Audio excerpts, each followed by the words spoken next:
Thank you for that question. I'm glad you raised it. We have said publicly, and we continue to say that what Mr. Abedini was told was incorrect. The delay in the departure of his flight was due to a variety of complications related to the prisoner release deal, including. This so happened. They occurred simultaneously in the end, did they not? The prisoner release deal was held up because we could not locate Jason Rezane's wife and mother. There were also some complications with respect to some of the Iranian nationals in the United States. It was just ironic it all happened the same night?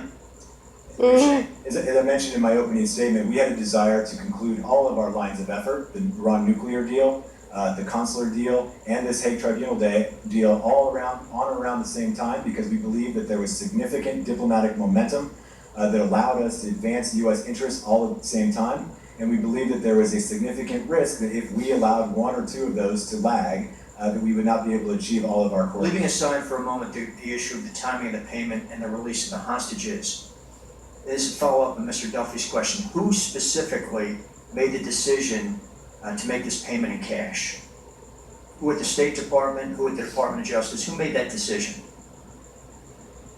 I cannot speak to who made the decision to make it in cash. What I can tell you is that it was the determination of the people that have to facilitate this payment, that the way to provide. Who can tell us who made that decision? If you can, you're here to testify to this subcommittee or this committee.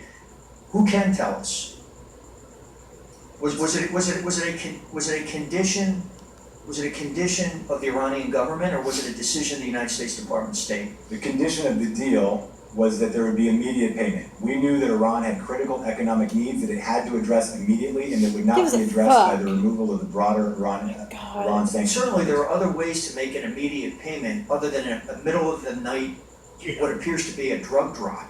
Yeah, really. Congressman, What are the other ways we could have made an immediate payment? Congressman, I understand your concerns about this. Fucking What I will tell you traitors. is that the power of the sanctions that we have in place in Iran, and that we still have in place, I'll remind that we have a full U.S. embargo on Iran that prohibits transfers of funds through the United States.